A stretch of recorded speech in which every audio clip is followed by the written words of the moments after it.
I'm Rip Esselstyn, author of the Engine 2 Diet, the 28-day save-your-life plan that lowers cholesterol and burns away the pounds. From an athlete, firefighter, to more of a plant-based advocate and built Plant-Strong.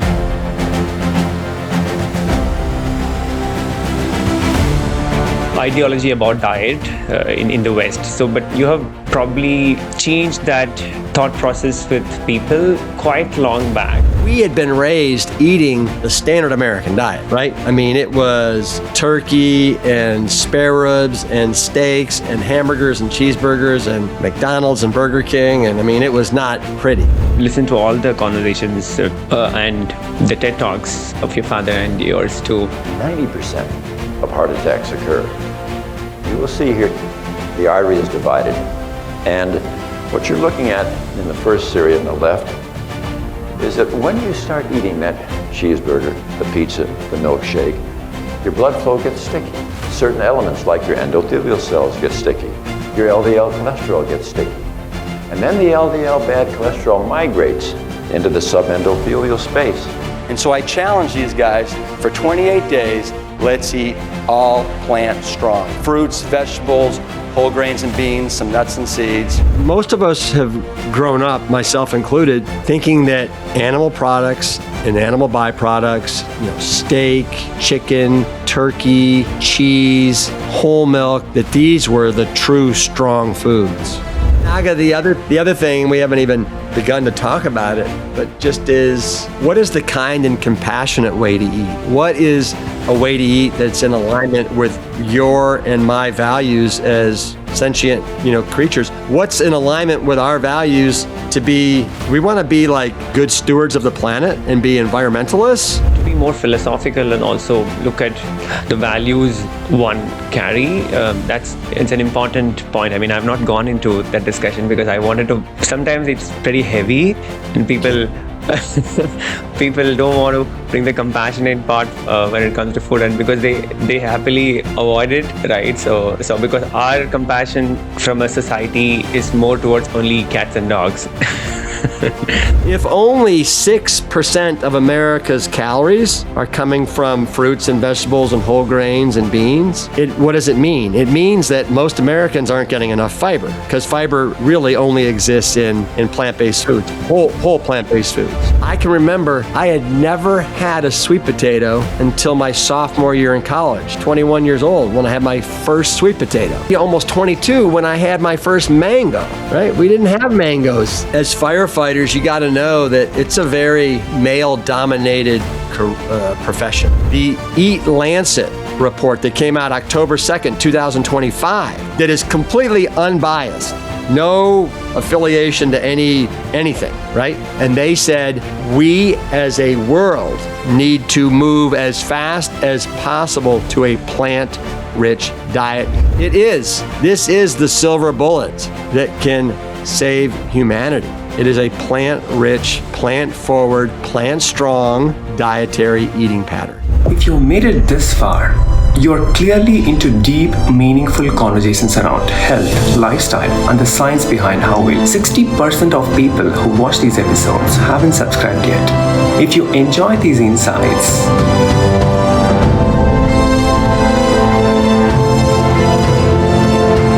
my humble request is to please consider hitting that subscribe button. It will help us bring much more curious minds, expert voices, and keep the show going straight.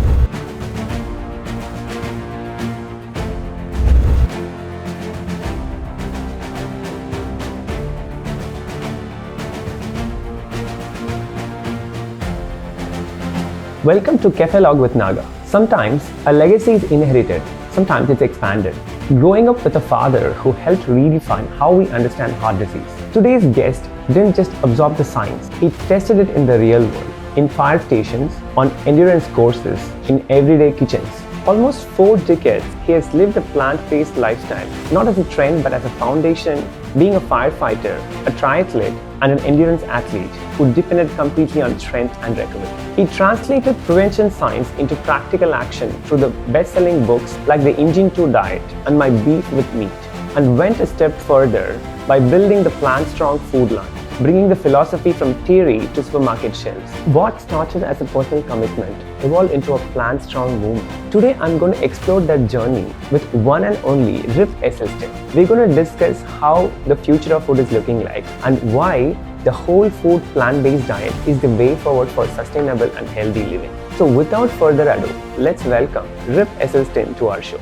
It is my pleasure, Naga, and it's great to meet you. Thank you so much. I know I've been following you for a while, and I have your my beef with meat, Yeah. and the rescue diet. So I think from the time I got to know about what you're doing, at least for the last 6 years. I mean, even the documentaries got released, and even in be it Game Changers or be it what you eat, right? So there's a lot of, I mean, as a society, from a North American standpoint, the diet has been, I mean, probably if you look at it, very specific ideology about diet in the West. So, but you have probably changed that thought process with people quite long back. So maybe I think I'm so fascinated about somebody who is in the culture and the place where it's pretty much more of a unhealthy lifestyle and a lot of processed foods, and it's pretty sedentary. But then I see that you and your father, I'm a fan of the entire family, I would have to say that.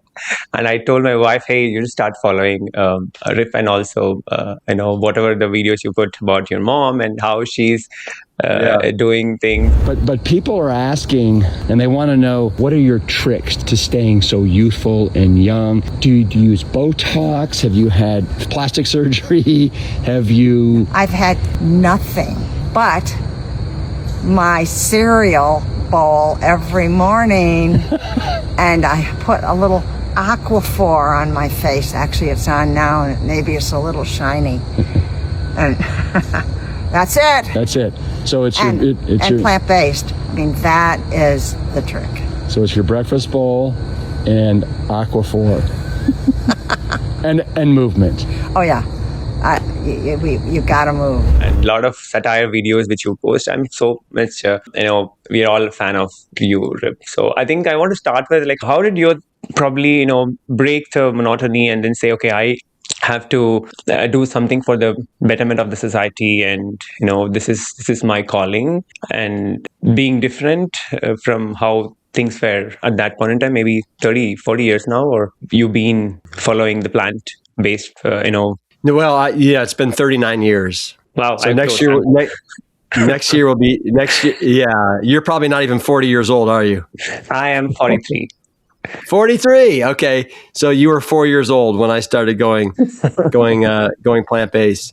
Yeah. Yeah. I was just, for people that know my story, I was hugely inspired by my father's groundbreaking research at the Cleveland Clinic that he started in 1984 to actually show that we could not only, halt and prevent, but we could also reverse heart disease by just transitioning to a whole food plant-based diet. Now, with his heart disease patients, it was also a low fat whole food plant-based diet. I mean, he was very militaristic that they, follow a certain protocol in order to get the results. And of course they did. And so I saw my father, Naga, putting his shoulder to the grindstone from 1984. And then I had been at college starting in 1982. And so when I graduated in 1986, I immediately started eating this way because I wasn't tied down to being on the University of Texas dining facilities. I could break out and do my own thing. I started eating this way to fuel myself as a professional triathlete. And so once I graduated from University of Texas at Austin, I immediately launched myself into what would become a 10-year career as a professional triathlete that was gallivanting all across the globe, swimming, biking, and running, and racing for prize money. And so what was of utmost importance to me was how can I eat in a way that allows me to recover faster, feel fantastic, make sure I'm flooding my body with everything that I need so that I have an immune system that's like a Canadian moose, and I get sick very, very infrequently. It ended up this whole food plant-based diet was was the fuel that allowed me to be the best athletic version of myself. So I'll stop there for now and then let you respond to that. I mean, I think if I look at it, it's more of you and the entire, I mean, your father has been an inspiration, I think, when he wrote the book, and the way, I mean, I've listened to all the conversations and the TED Talks of your father and yours too. So it was such a, I mean, at the time when nobody was talking about plant-based, not really, there's an awareness. Then he started bringing up, changing diseases, not probably from a traditional way, but how do we actually go and find the cause and try to come up with a solution which is actually sustainable and for the rest of the life. That's an amazing way to look at, right? I think kudos to your father, and you've been doing that for so long.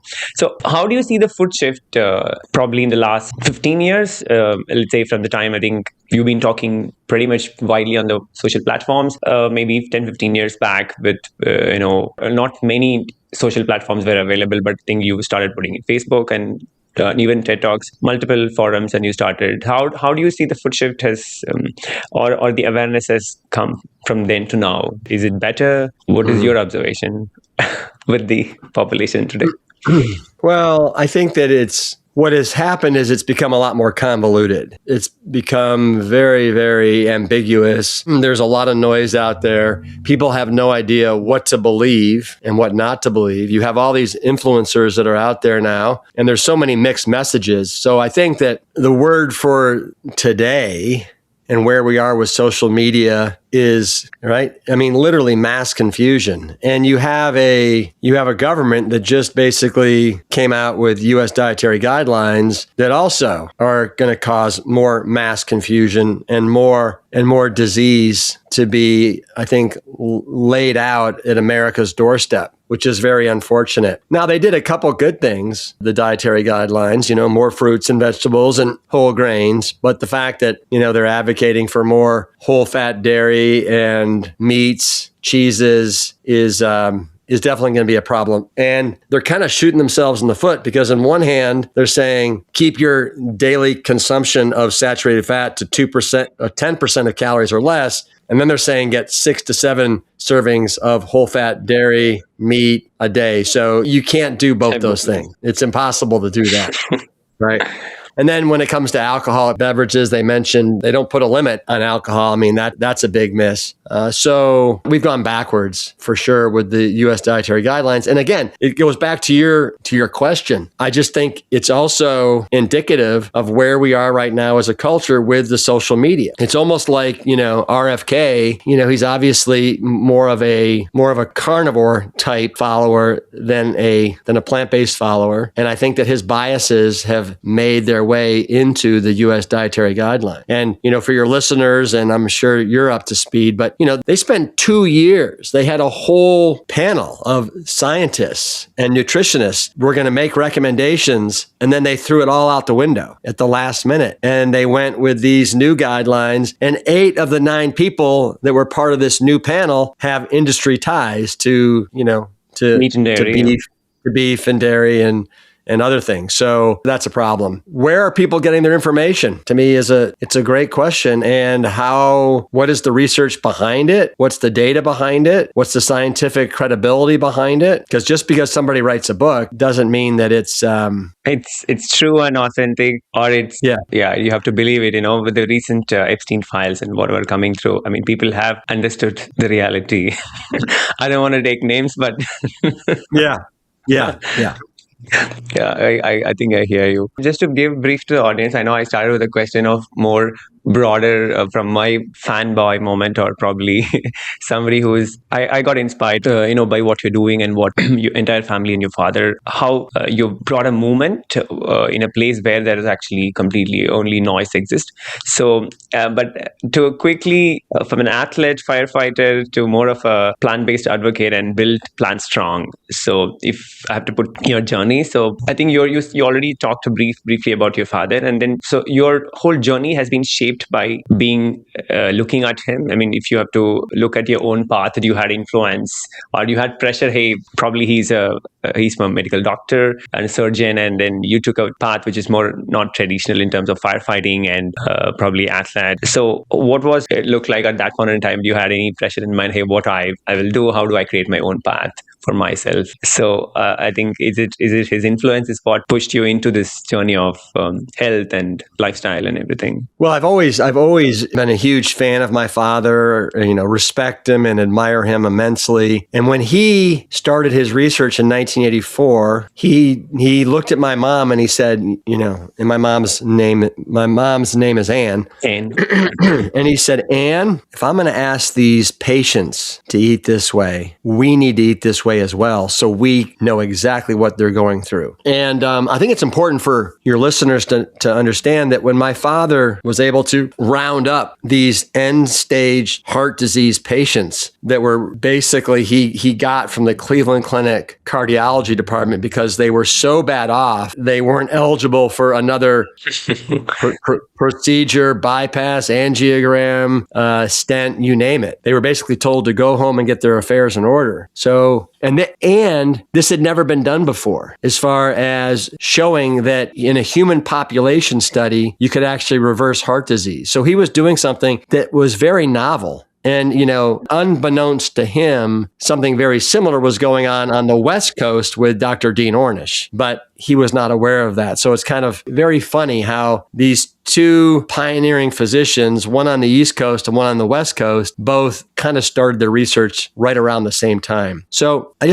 want to give you that background and context because my father was like, and know that we had been raised eating the standard American diet, right? I mean, it was turkey and spare ribs and steaks and hamburgers and cheeseburgers and McDonald's and Burger King. And I mean, it was not pretty. So this was for our family, as it would have been for any American family, this was a very abrupt about face. So I say all this because I gradually got exposed to this lifestyle that my parents had transitioned to when I would come home for spring break, for Christmas break, for the summer. Because remember, I was at school in Austin, Texas. And I was like, my mom was so just into trying to make dishes that were compliant around all of the tenets that my father was after. And the food, it tasted really good. And I can remember I had never had a sweet potato until my sophomore year in college. So I was 21 years old when I had my first sweet potato. I was 20,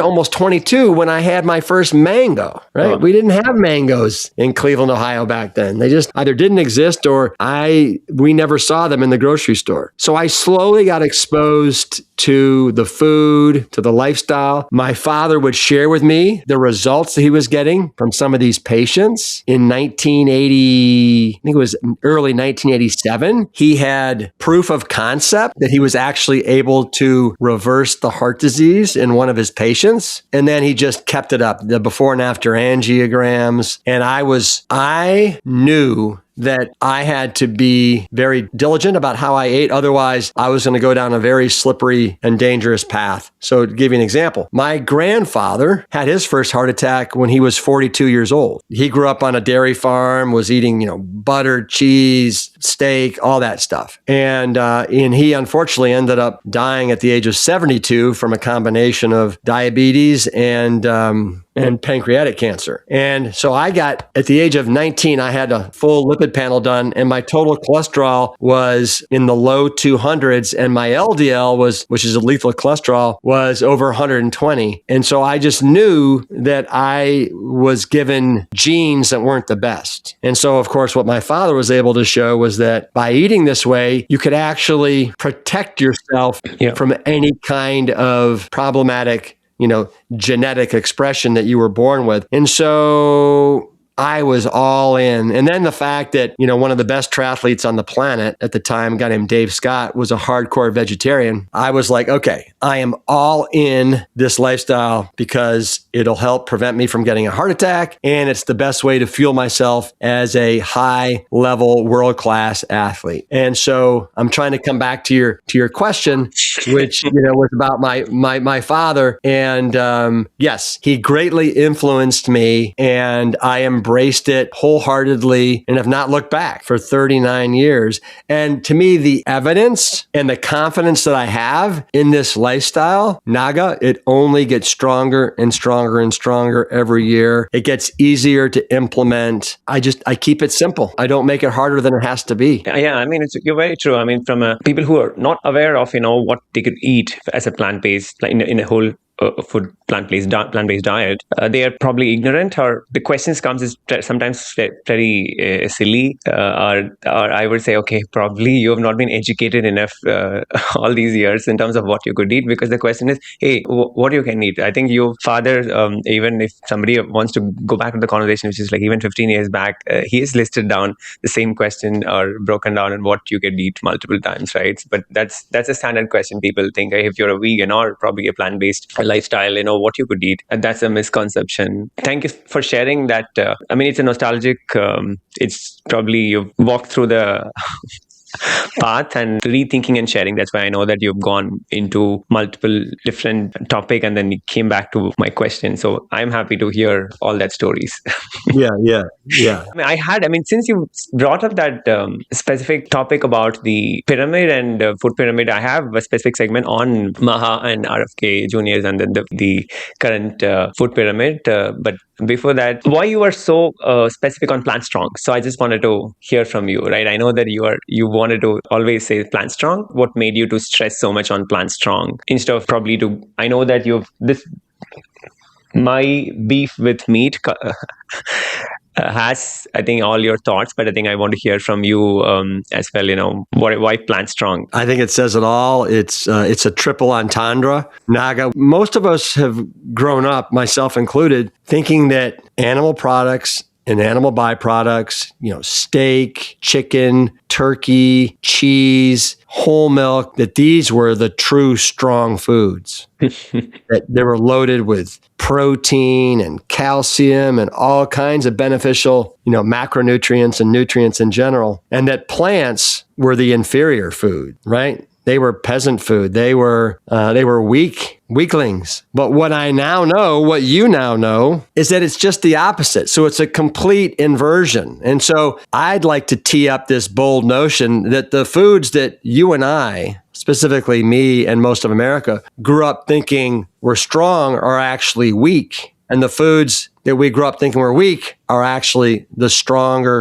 superior foods. So that's why Plant-Strong, right? People need to know up at the very, very get-go that the strongest food on this planet that's going to protect you, that's going to keep you disease-proof, that is going to build your muscles, that's going to give you a rock-solid immune system are plants. But it's got to be whole plants, right? It can't just be the processed, refined, plant-based garbage that's out there in spades right now. So I like Plant-Strong, primarily for that reason. I also want people to know that you can eat plants and you can be strong, right? You can be the strongest, fittest version of yourself by eating plants. So you are plant-strong. And then the other thing I'll tell you is that I wanted to come up with something that wasn't plant-based or vegan, and actually alluded to the fact that we want to eat plants in more of their whole natural form, right? Unprocessed. And so when I say Plant-Strong, that's what I'm kind of referring to. So it's basically food as close to grown as possible that hasn't been processed a lot. And then I'll tell you this, and maybe we'll get into this story today. I was able to successfully flip an entire Texas fire station from eating a bunch of meat and steak and hamburgers and cheeseburgers and fajitas to basically eating portobello mushroom fajitas, cheeseless, sun-dried tomato, garbanzo bean, pizzas, black bean, brown rice burgers, whole grain waffles, you name it. And when I was trying to sell these guys on eating this way, if I would have used the term, hey guys, let's go vegan, right? That wasn't going to fly. I mean, this is Texas. Every one of these firefighters drives a pickup with a shotgun in the back of their, their bed. So it also was a little bit about salesmanship as well. So, That's hey true. guys, Marketing. let's go plant strong, right? We all can afford to have a little more plants in our lives. And so that's why I love Plant Strong, and it's why I trademarked it, and it's why I got a whole food line.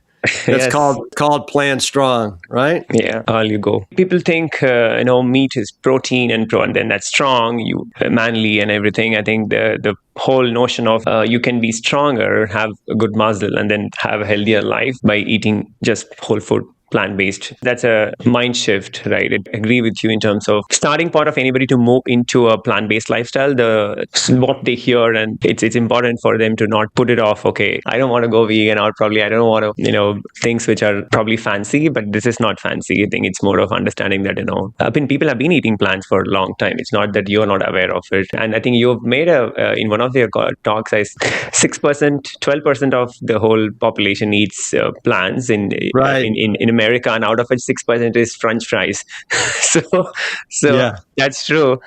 So it's an amazing point to talk about, right? Even I don't think people still realize what's the importance of food for a good health. That's very sad. That's why there's the standard American diet we call sad, right? And people Naga, the other thing that I love about the term Plant Strong is I'm not saying you have to be like plants only or plant perfect. It is, we just want you to get more plants in your life. And to what you just said there, to all your listeners, if you look at a pie chart of how Americans are eating and what percentage of their calories are coming from what kind of foods, you'll see that almost 60% are coming from processed, refined foods. 35% is coming from animal products and animal byproducts. And right around 6% is coming from whole plant-based foods. So my whole thing is, we got to swing that pendulum around. So instead of just a paltry 6%, get Plant Stronger, get Plant Strong. So make it 15 or 30 or 50. Or 75, or if you're like me and you like going all in, then make it 100% or 90%, because the more plants that you eat, the healthier you will be. If you made it this far, you're clearly into deep, meaningful conversations around health, lifestyle, and the science behind how we. 60% of people who watch these episodes haven't subscribed yet. If you enjoy these insights,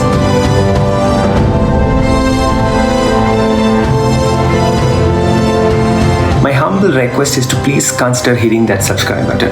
It will help us bring much more curious minds, expert voices, and keep the show going strong. Even it could be slower. The transition could be slower where you want to completely move into 100% plant-based, but still you start somewhere. That's at least put some fiber in, right? So that everybody poops better. And yeah. Although Naga, I gotta say, because I just got off a podcast with a woman that wrote a whole article about how for some people, more fiber backfires and they have a really hard time with it. So let me explain that. So if only 6% of America's calories are coming from fruits and vegetables and whole grains and beans, what does it mean? It means that most Americans aren't getting enough fiber, because fiber really only exists in plant-based foods, whole plant-based foods. Yeah. And I'm not talking about supplemental fiber like Metamucil or gummy bear fiber chews right now. So if that's the case, and most Americans are falling way short of the recommended 30 grams of fiber a day, what happens is you start actually eating a whole food plant-based diet, and your gut microbiome is not up to the task because you have not generated the appropriate bacteria in there to basically handle all this soluble and insoluble fiber. So 2 things there. One is you got to ease into it, right? to ease the bloating and the gas and the pain. And then some people legitimately like have a real issue, especially in the beginning, with cramping and diarrhea or constipation and things of that nature. So I just want to, for your listeners, we're all built a little differently, and everybody's gut responds differently. I've been doing this now for 39 years, and so I can handle 75 to 100 grams of fiber a day, no problem. So think of the gut as a muscle, and you have to build into it.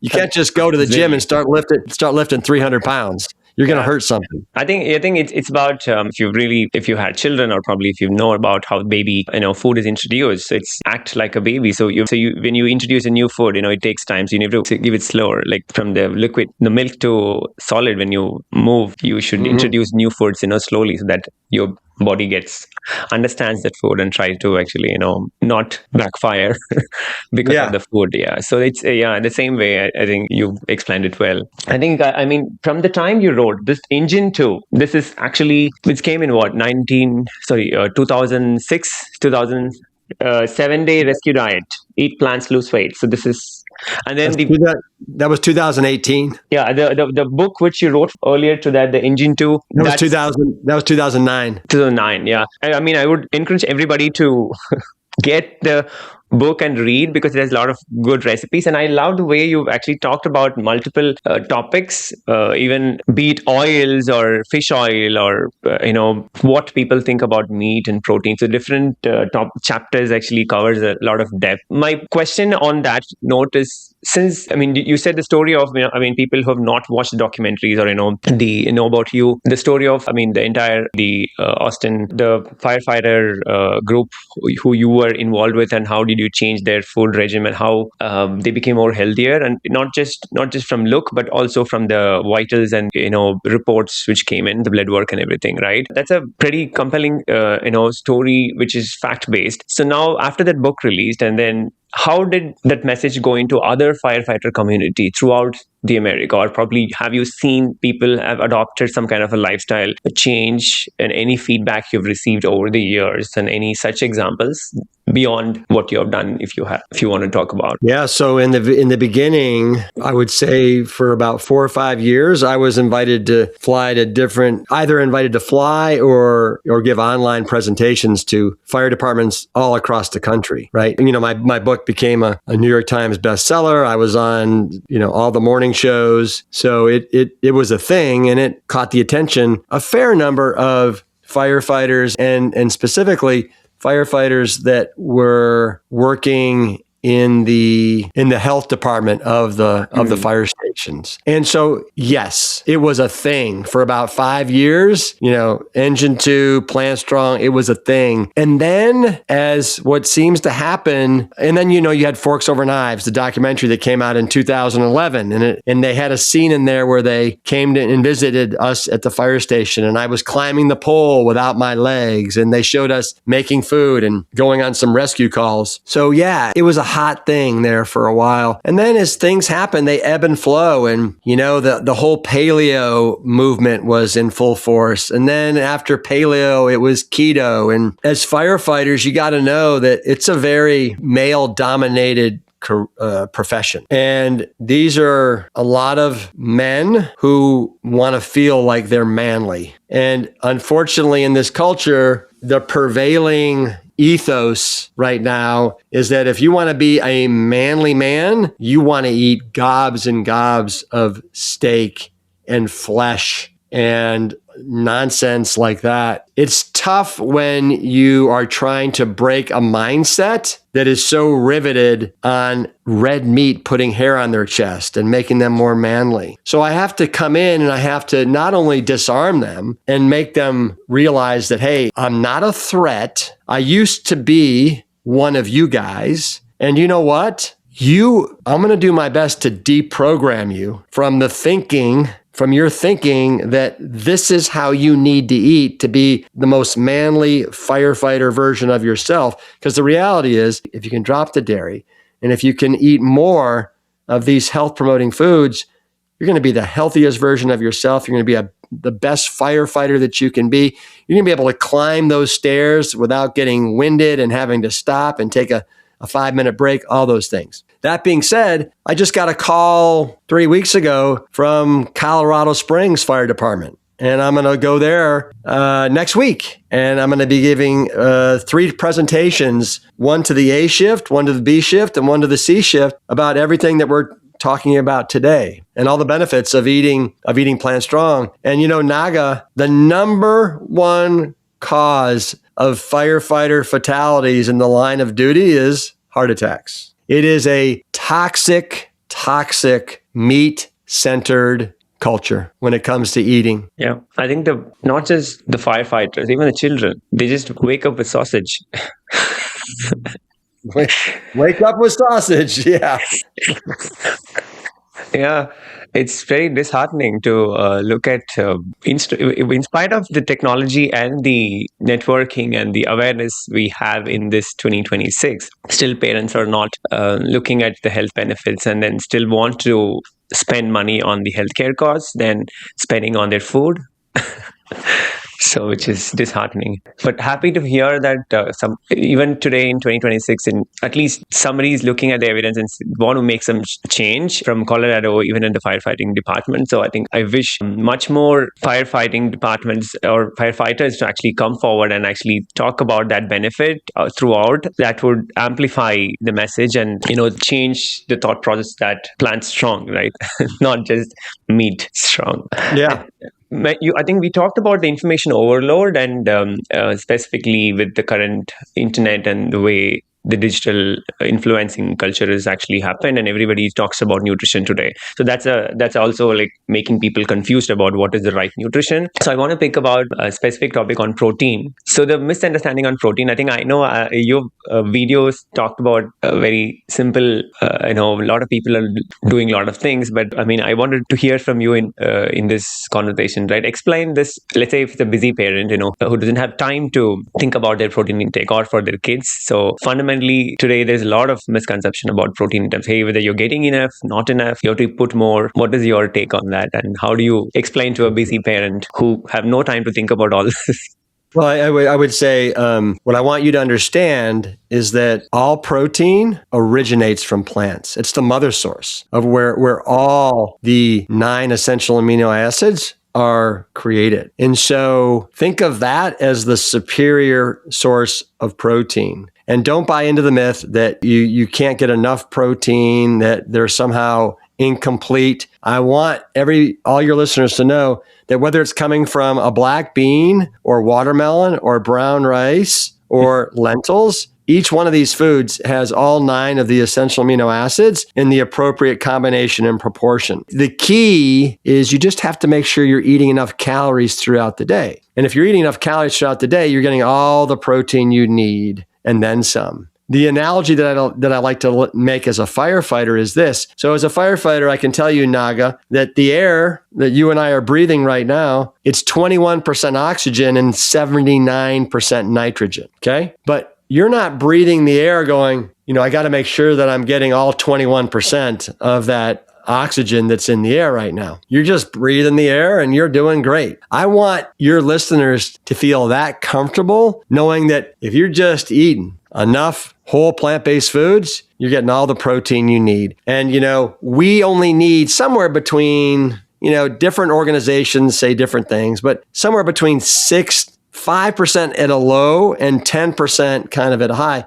5 to 10% of our calories coming from protein. And the reality is much more than 12%, and you're either peeing it away or you're storing it as fat. So it does you really no benefit. And so knowing that 5 to 10% of our calories should be coming from protein, well, guess what? Your average green leafy vegetable is 35% protein. Your average bean, and it's much higher in calories, your average bean is 25% protein. Your average whole grain is right around 15% protein. At the high end, you got quinoa that's sitting at about 17, 18%. Oats, I think you mentioned oats earlier, but oats are right around 17% protein. Brown rice. Yep. Measly brown rice, 10% protein.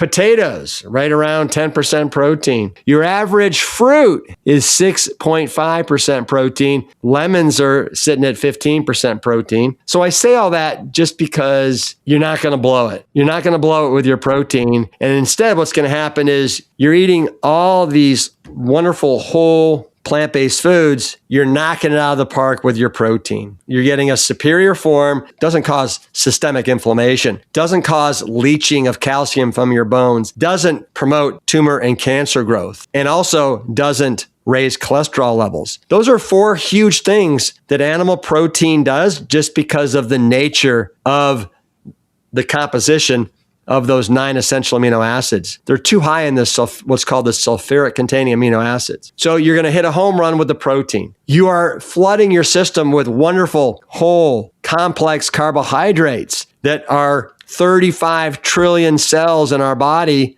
Naga, run off of. We run off of like glycogen, glucose, sugar, right? And carbohydrates are wonderful. We just want to make sure we're doing unprocessed carbohydrates, not the Coca-Colas and the bagels and the ding-dongs and that stuff. Yeah. And then when it comes to fats, when you're eating whole plants, you're not getting saturated fat because there's really no saturated fat in plants other than nuts and seeds. You're also not getting trans fats that are found in meat. Instead, you're getting a home run when it comes to the omega-3 fatty acids. And these are essential fatty acids that you have to get from your diet. And so on a macronutrient level, meaning protein, carbohydrates, and fat, you could not do any better if you tried, unless you're doing a whole food plant-based diet. So just like case closed. Wonderful. Yeah. That's an exhaustive list with the percentage. I mean, thanks for that. I mean, it's any layman can understand. If probably the more you overthink about it and probably listen to a lot of unnecessary misinformations around the digital medium, so you're getting worried. But otherwise, if you are following a whole food plant-based diet, then you're saying you should be good enough. Don't overthink. Yes.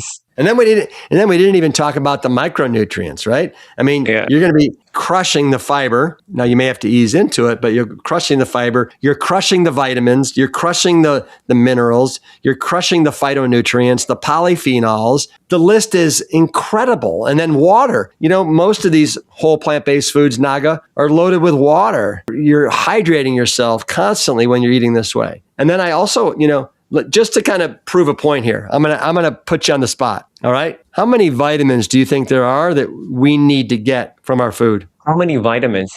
I've not counted it. That's a good question. Maybe 20, 25, or 100? That's so thank you for trying to answer that question. There's only 13.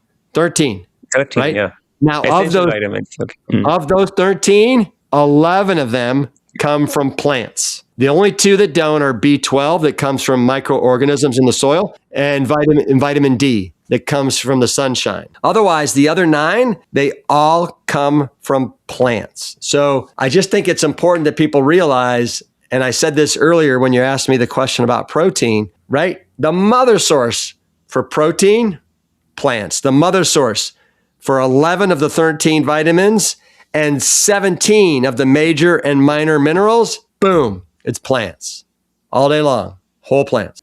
Except as you covered B12, again, people have misconception that the B12 is from the meat or only by having animal products, but it's not true. Sanitize the entire world today. Yes. It doesn't exist. So we'll have to take a pill unless and until you're eating the mud directly. Which you cannot. Thank you for sharing that. So next question is on processed plant foods, right? So where we try to have a good intention, but then sometimes it goes wrong that's why the whole category of processed plant foods come in. So what is your take on that? I mean, like be it plant-based burger or, there is a lot more in the form of plant-based, but still it's still processed or ultra-processed for that matter, even the chips or whatever, right? So, I mean, how do you think the people should actually, because that's quick and convenient. If you go to supermarket today, I don't think so. If you want to cook yourself, then people don't have time. So there is a convenience factor comes in, so they pick up what is available already, then it becomes a processed or becomes ultra-processed. So I wanted to hear your perspective, how do you think people should choose? I have kind of shifted the way I look at this lifestyle. And again, it goes back to being plant strong. I'm not asking people to be plant perfect. And I don't want, we've all heard this quote, I don't want perfection to be the enemy of good. And so this is about progress, not perfection. And so to me, there is absolutely 100% a place for these processed plant-based foods, the burgers, the dogs, the sausages, the cheeses, all of them, right? And I can tell you that my kids adore and love them. Now, do I ever eat them? Yes, but it's like, maybe once or twice a month, I'll have something like that. So I think it's a great transition food. I think it's a great stepping stone for kids and people that are, that just are looking to do better, right? But they don't feel like they have the time, the energy, whatever to cook, then absolutely these are better than their animal-based counterparts. So I am not going to, excuse my language, shit all over them because I think that they're okay, right? In the right time, in the right place. And this is going to, a great transition because this is why I created the Plant-Strong food line, because I wanted to create something that didn't destroy your health, that just actually enhanced it. And so the Plant-Strong food line really is, it's real food made from simple ingredients that you can pronounce every word, using our strong standards when it comes to always doing whole grains, right? Not doing any refined sugars, not doing any added oils. 100%, there's no animal products. It's got to be plants that are in there. So we have done something, and I've been building this now for 5 years. We've done something that's never been done in the consumer product goods space before, and that is creating a platform of products across cereal, lunch, dinner, from cereals and pancakes and waffles to pizza crust kits to burgers to plant-based milks that truly are made from whole plant-based ingredients and are good for you. Yes. Thank you. I think that's something which everybody should think about. It's not perfection, it's about progress. So as much progress you can make towards moving maybe plant-based in the future, but at least you're putting an effort towards it. That's good than, waiting for a day where completely I'll switch to, full plant-based. Well, and then Naga, the other thing, we haven't even begun to talk about it, but just is, what is the kind and compassionate way to eat? What is a way to eat that's in alignment with your and my values as sentient, creatures? What's in alignment with our values to be, do we want to be like good stewards of the planet and be environmentalists? Or do we want to eat in a way that is contributing more than any other way of eating to global greenhouse gas emissions? Yeah. Right? So to me, and I've said this 100 times, when you fall into this lifestyle, you check off every box that really is important and meaningful when it comes to your values and how you want to make a difference, not only in your own life, but like when it comes to this planet. Yeah, that's again, to be more philosophical and also look at the values one carry. It's an important point. I've not gone into that discussion because I wanted to. Sometimes it's pretty heavy, and people don't want to bring the compassionate part when it comes to food, and because they happily avoid it, right? So because our compassion from a society is more towards only cats and dogs. Not beyond that. So it's a very Hippocratic view of a compassionate living, right? Yeah, that's a different conversation as such. Right? It's pretty heavy, and it's cruel today the way factory farming has actually become a bigger part of the food chain. I'm not sure, is there any other world we can coexist along with all the sentient beings? It's highly impossible today. And with the new U.S. dietary guidelines, it seems like people are going to be more smitten with chasing protein and thinking protein only comes from, meat. And they've raised it. They've raised the protein requirement to 1.2 to 1.6 grams per kilogram of body weight, and for a long time, it's been 0.8 grams of protein per kilogram of body weight. So I think my next question is that we've seen they flip the pyramid trying to make America healthy again. The whole concept around, as you talked about, it's going backwards from how healthy we should eat. Probably if you have to break down what the substance in that and what is the noise, what people should not fall for, right? Because today, I think the way I was talking to somebody else and he told, today all the experts have become more influencers. They're not really doing due diligence and, becoming influencing culture, but they want to put out information in the digital medium than trying to become more authentic. So I want to pick, specifically on the MAHA and what is the politics behind and how do you think people should, the standard and people probably would take as a guidance. I'm not sure whether people have been following it, but still when it comes as such big, message through multiple marketing guidelines, so people might tend to think it's true. So how do you think? I would say that you're looking at a government right now that is not a fan of alternative energy. They think we need to go back to gasoline and coal and all those other things. And, the fact that the president stood up in front of the United Nations and basically told everybody, we basically don't do green energy, go back to the old way, I think is indicative of how off kilter, off center, and just wackadoodle they are. And I think it bleeds over into a lot of things they're doing, including the U.S. dietary guidelines and the fact that they threw out the recommendations that they were given by dozens and dozens and dozens of people that had been working on this for 2 years that had no ties or affiliation to, meat or dairy. And then this latest group,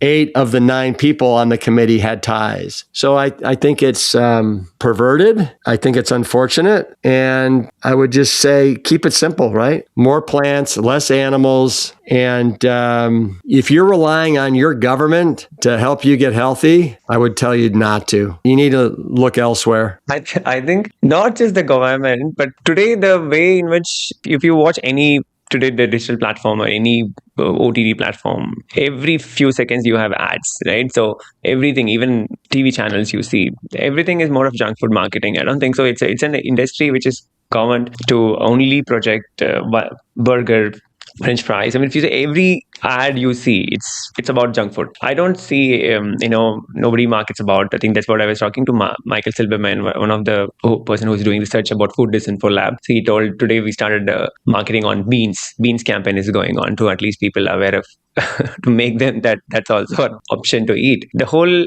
industry operates in a way that they want to promote only what they want to. So what would be your advice to the listeners, right? If they're following some public figures about nutrition and what should people ignore and what they should trust, or they should not trust anyone and then do what they feel, right? Well, I think it's very, very simple. I think what you should do is you should actually we should follow the peer-reviewed scientific literature. I think that is probably the gold standard when it comes to what to follow. And start by reading a book called How Not to Die by Dr. Greger, right? Yeah. He has 13,000 citations in that book. Every one of them is backed up. Yeah. Basically, this is a slam dunk. We shouldn't even be having a conversation about this in this country or anywhere. It is, in Naga, it is a whole food plant-based diet. And if you look at what just happened, the Eat Lancet report that came out October 2nd, 2025, that is completely unbiased, no affiliation to anything, right? And they said, we as a world need to move as fast as possible to a plant-rich diet. And if you're going to eat meat, it should be 2 little dice-size pieces of meat a day. That's like 4 grams. 4 grams a day. That's 2 dice. 2 dice. And if we don't, we're going to blow through these 9 different, I'm trying to think of the word, it's 9 different limits that are going to basically push us into a bad, bad place. Now that we're approaching 9 billion people, now that the oceans are starting to die, now that We have got loss of biodiversity here, there, and everywhere, the shrinking of forests, all these things. So this is the silver bullet that can save humanity. It is a plant-rich, plant-forward, plant-strong dietary eating pattern. Thank you. I have 2 more sections to do, but I think I'll work with Carrie to block some time in the coming weeks to. Happy to do it. Happy to do it. Yeah. It's a wonderful conversation. Happy to listen from somebody who has spent time for 40 years close to in this whole food plant-based with evidence. So I'll talk to you soon, okay? Sure. Definitely. Thank you, Naga. Bye. If you like this conversation, please hit the like, share, and the subscribe button to get the latest updates from my show Caffelogue with Naga. Thank you so much.